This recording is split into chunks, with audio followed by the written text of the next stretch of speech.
We're live. This is the crypto cheat sheet market review. My name is Brad. I'm here with the chart king, Trey, as usual. What's up, man? What's up, Griffey? Chart King's awfully generous there, but I draw a lot of them. I don't know if they're These good. these charts should be more fun to look at this week. We've taken a few weeks off, and now there's actually we've had some good momentum the last couple of weeks. We're gonna dive in. We'll look at a handful of Bitcoin charts and see what we got cooking there, and then we'll look at the market as a whole, go through some metrics on how crypto is doing in general, and look at maybe an alt or two, and look at those charts and see get some analysis on those. So let's dive in and see what you got for us this week. Cool. Transition. So, in our newsletters and on this before, we've talked about this many times, and that stock RSI, if you look back in the history of Bitcoin, when that stock RSI turns up out of oversold conditions, which you can see on this chart, it just recently did.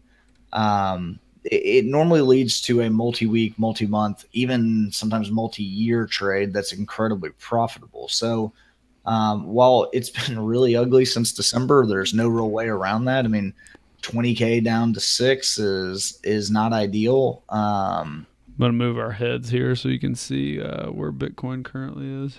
Move me a little to the left there so you can see the stock RSI coming up there, because that's kind of what we're talking about on this chart. Or that'll work there. Yeah. So if you'll point to it there, Griff, where that stock RSI has turned up out of the oversold range, which it was in for quite some time there. We're starting to build some momentum where people are starting to get back in. Stocks turning up, building a strong base here. It's starting to look pretty good. So not much more to say there other than look back in the history of Bitcoin. Every time we turn up out of oversold range, it normally leads to a pretty legit move. Let's flip over to the daily here. So this chart's basically just showing, yes, we've had an ugly few months, and one of the most common and strongest bottom formations is an Adam and Eve bottom formation. And so when we spiked down in February to 6K and immediately spiked back out of it, it created that V formation, which is referred to as an Adam formation. And where we're currently at, we don't know if this is completing, but you can see the second part of where we go retest those lows or the range of those lows. It's more of a slower, grinded out, rounded bottom, which is what we have now. For this to complete, you got to break that neckline, which is 12K. 12K has been our strong resistance ever since we broke below it. We haven't been able to break through it. But it looks like we're at least going to work back up that way. It's premature looking at a chart like this. You don't want to say, oh, definitely an Adam and Eve, but if you don't identify these before they confirm, you're never going to be able to check and see if they actually confirm. So, we got a multi-month bottom forming here that has the potential to rock us up past 12K, and, who knows what happens there. But at worst, it looks like we're working our way back up to test that 12K level again. So if we did break if we were going to go back up and test this all-time high, what would you want to see? You want to see a good high volume move, kind of burst through 12K? Yeah, volume kind of confirms moves. Volume isn't always correct, but normally high volume confirms what you're seeing from a price chart. And so what we've seen here is over the past, what is that, 3 months basically, we've seen what is a very common and powerful bottom formation. And so it's nowhere near complete. We got to work all the way back up to 12K. And if we were to bust through 12K on fairly high volume, we can have some conviction in saying, all right, there's upside from here. And your play is, or your bias turns to bullish instead of bearish. Say we bust through 12K and came back down, right back through it and went down. All right, well, you're back into bearish mode. But 12K is kind of that line in the sand right now where if we can break through it with some volume, it opens up testing the highs from late last year. It opens up potential highs this year. It opens up a lot of scenarios, but we've got to get through that 12K number. And what I'm seeing in this bottom here is exciting. Like Yeah. we're spending some time in this range, reconsolidating and accumulating coins that were sold to get us off 20K, which to get any kind of significant or sustainable move up, you have to have a bottom that is that allows the market makers and people building a long position to actually build a long position. All right. You want to move to the next one? Yeah, let's click over to the daily here. So you can even zoom in on that a little bit. We've kind of already looked at it. And these red levels are our key resistance levels. You got 12K, 14K, and 17K there. No sense even worrying about 14 and 17 until we get through 12. Those blue levels are kind of interim levels that we're kind of watching that have proven to be potentially pivots in there.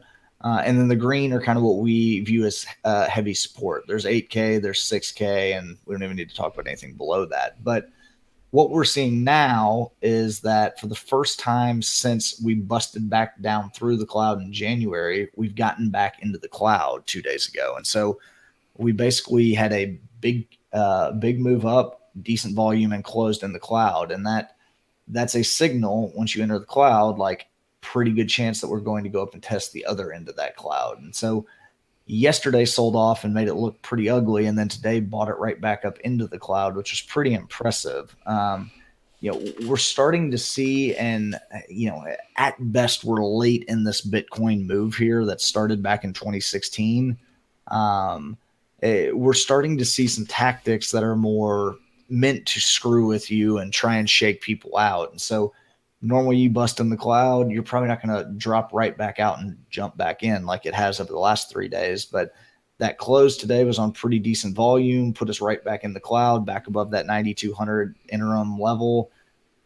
So I would say most likely we are going to head up and test that 200 daily moving average that has been resistance since we broke down through it. Yeah, I mean it was a big like sell-off candle yesterday. I mean, you had pretty big volume.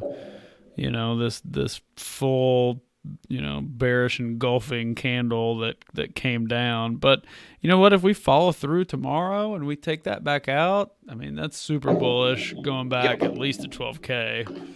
Yeah, and you look at where the top of that cloud is, it's a little over 12K, but it kind of it loosely lines up with our 12K resistance, which like we said, if we're going to continue up or if we're going to fail, that's kind of the point at where it's going to happen. 12K is a pretty significant liquidity pool, and markets move towards liquidity pools. 8K and 6K were our previous ones. Well, we've tested those pretty heavily. They've proven to be strong enough, so we go the opposite direction to test the next liquidity pool. As we continue working up that way, I still think there needs to be a little bit of sideways to gather some momentum to get up through there. But I mean, it's Bitcoin. I have never seen anything move like this. Like it could be 50K tomorrow, and I can't say I'd be terribly surprised. So I mean, this is off the cuff here, but just looking out to where this cloud starts to flatten out here in May, it's like right at that red line here. That wouldn't surprise me if we kicked around in here and got resistance at 10K or 10.7. That 10.7 level was key for a while. Yep. And then worked our way back up to 12. But yeah, same. It wouldn't surprise me if we just went straight to 17, honestly. Yeah, we hear about all these people buying and all these over-the-counter deals and all the people looking for 100,000 Bitcoin blocks. And so there's clearly buy demand. And there's an article that came out today that said Q1 2018 was the highest buy demand exchanges have seen. So like there are still a ton of people trying to get money into Bitcoin. This is not like, hey, we just rolled out of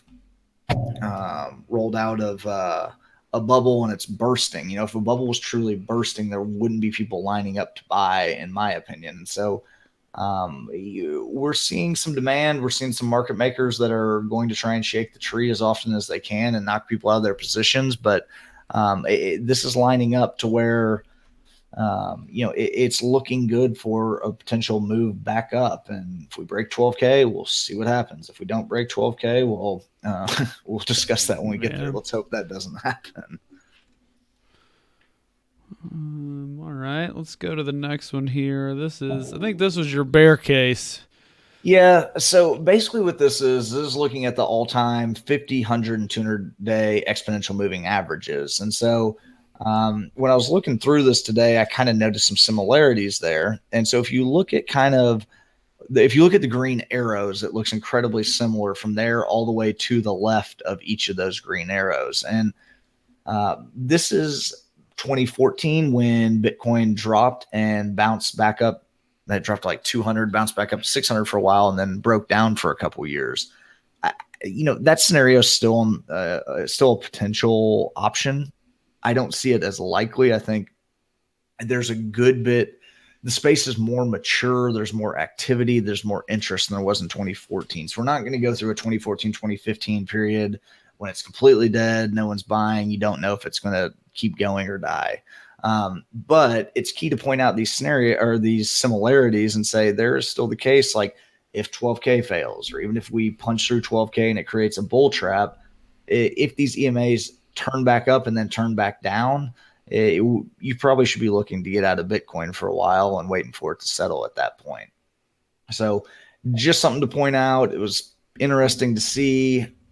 If you're asking me, I don't think it's going to repeat, but there is the chance. Well, I guess we will see. I mean, it is like strangely similar looking. I will say that. I mean, it looks very similar. Yeah, and markets are built on human behavior, and human behavior repeats. There's a chance that it repeats again, but barring something catastrophic to the Bitcoin network, I don't see a period like 2014 and 2015 happening right now. Yeah, there's too much excitement. There's too many people that are.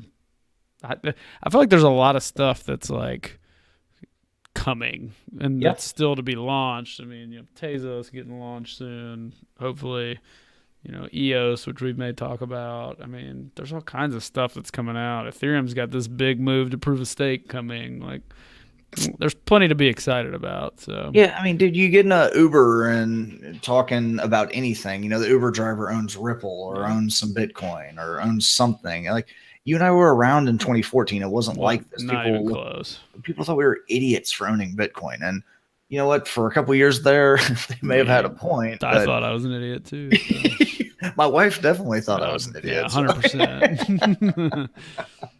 100% there. So yeah, let's switch over and look at some alts.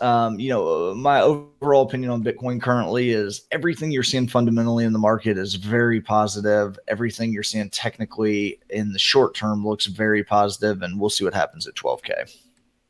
All right, let's look at some market metrics. We've done these every show, and they've always been really ugly, so they're going to be kind of fun to do today. So top 100 from CoinMarketCap. Of the top 100 in the last 7 days, and I did this at probably 4:30 this afternoon, so it's a few hours old, but we're recording this at, it's 10 o'clock. So about 6 hours ago, 87 of the top 100 were up against USD, which is really good. Of the top 100, the average move was up 16% against US dollar, so it's big moves up. 54 of the top 100 were up against Bitcoin, so more than half. This is really odd. It's something to say there too.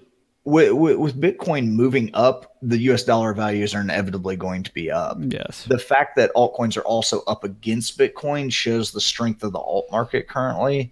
We've been talking about alt season since last June when it died, and we're getting back to that point where altcoins are gaining ground against Bitcoin in both dollars and Bitcoin, which is nice to see. Back in December and January, Bitcoin was basically dying.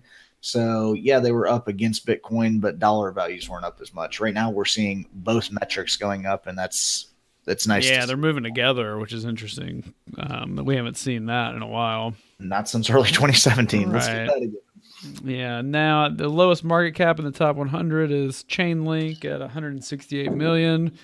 That's up probably 40 million from the last time we did a show. So even the top 100's moving up. Top gainers I mean, big moves in the last 7 days. Some to note here. I know people in our group. I know I own some EOS. We got some people in the group that own that. It's up almost 60% this week. There's some folks that own Storm in our group. That's up 56. Just everything is cranking. Mixing up 200%. That's a gigantic move. It's nice. And then I think the big thing to point out is just, I mean, the losers, they're not really down that far. And if they are, it's likely because they had pumped up a little bit the week before. So not a whole lot of bad news here. An 18% move down is pretty much nothing in crypto. So, Yes. which is hilarious to say. But that's the worst coin in the top 100. So yeah, some fun numbers to look at. I think in general, alts are moving they're pretty actually correlated with Bitcoin at this point, but also with a little bit more momentum. So it's good to see. Yeah, and one thing we were talking about earlier today, Griff, is back in December when everything alt started moving up, their dollar values hadn't ever bottomed. They hadn't done anything Right. because Bitcoin was going up. And so when you look over the past month at what we've seen is we saw some coins bottom against the dollar and against Bitcoin and move sideways for a while. And while it may not have been a long extended bottom, it did create a little bit of a base where they could start moving up from. So, you'd hope that, obviously we always hope that these runs are sustainable, but if we could get 6 to 8 to 10 weeks out of this, those of you who have not seen a true alt run, they can get really fun. And this has the hallmarks of early last year. Yeah. When This we is got how you that make a nice lot of alt run. Bitcoin, right? Like, there's a big argument of like, are you trading, alts to get more Bitcoin or to make more USD? And the reality is, you're trading in and out of Bitcoin, so you really should be trading to get more Bitcoin. And I think, like to your point, now that the US dollar values have kind of come back to reality on some of these alts, there's a lot more room for that alt to Bitcoin value to go find all-time highs or make new all-time highs. Absolutely. The other thing to point out is, look, if you find a coin or two that you are very, very convicted about, you think it's going to do well, you think it's the next Ethereum. I mean, there's not going to be another Bitcoin. There's probably not going to be another Ethereum, but you see something that you want to hold long term. I can maybe get behind that, but the truth of the matter is you should be using alts to make more Bitcoin, because if you're trying to pick the 3 to 5 alts out of 3,000 alts that are going to ascend to greatness, like, you are basically playing the lottery there. And so anytime you can, sell, take some profit, and then maybe keep a little bit, or wait for alts to dump again. They always go back down. You can always rebuy them. And when you rebuy them lower, then maybe your basis in them is a lot lower than what it is currently. So, Yeah, I think one of the things we wanted to touch on here was, I don't know, just maybe touch on like the strategy of when you're holding a coin, and we've seen like 2 or 3 of these recently where we just have these monster pumps. Like See a Coin did it, Gollum has had one. I can't remember the other one. I'm looking it up right now. That's happened recently, but they've just, overnight for no apparent reason, you see these like monster 2, 3, 500% moves. I mean, I think when you see those, don't be afraid to sell at that point. Like you've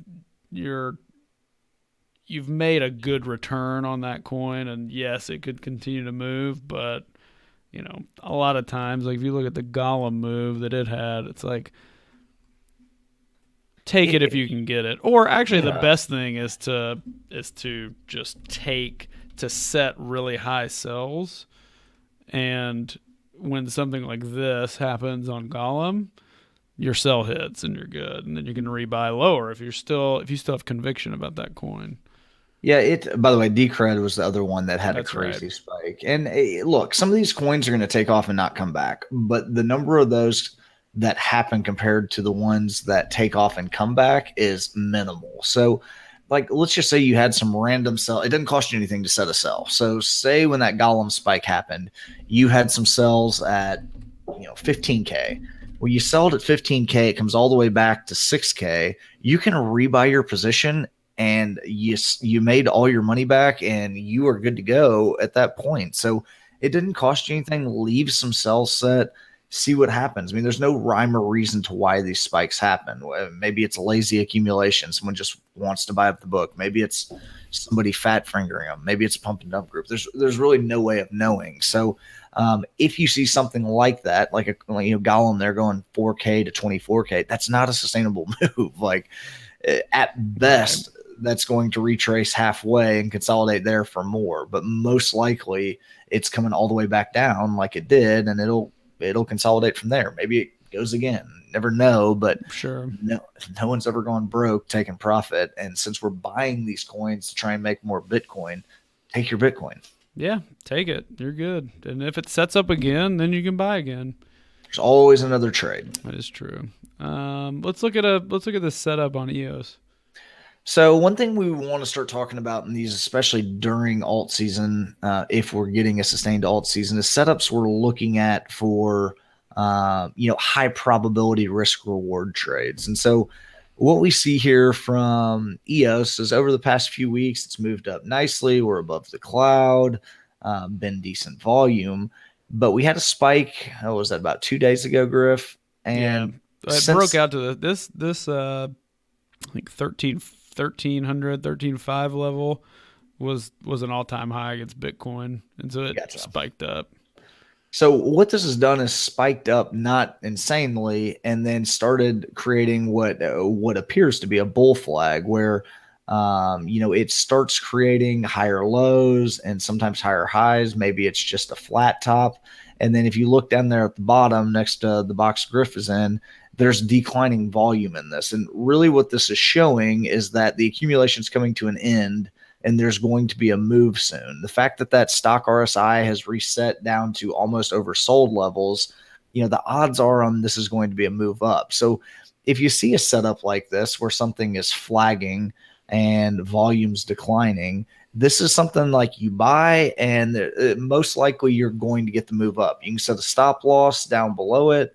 But these are the setups we're looking for to get into, because the reward outweighs the risk. If all you play are these setups, you will do very well long term. You're not going to hit every one of them. Some are going to break down, but you're putting yourself in a situation where there is unequal risk and reward, and it favors you, and that's what you want to be doing the whole time in this. Yeah, I mean, you can set a sell, and I can't actually read this, but where these green dots are, even this candle here.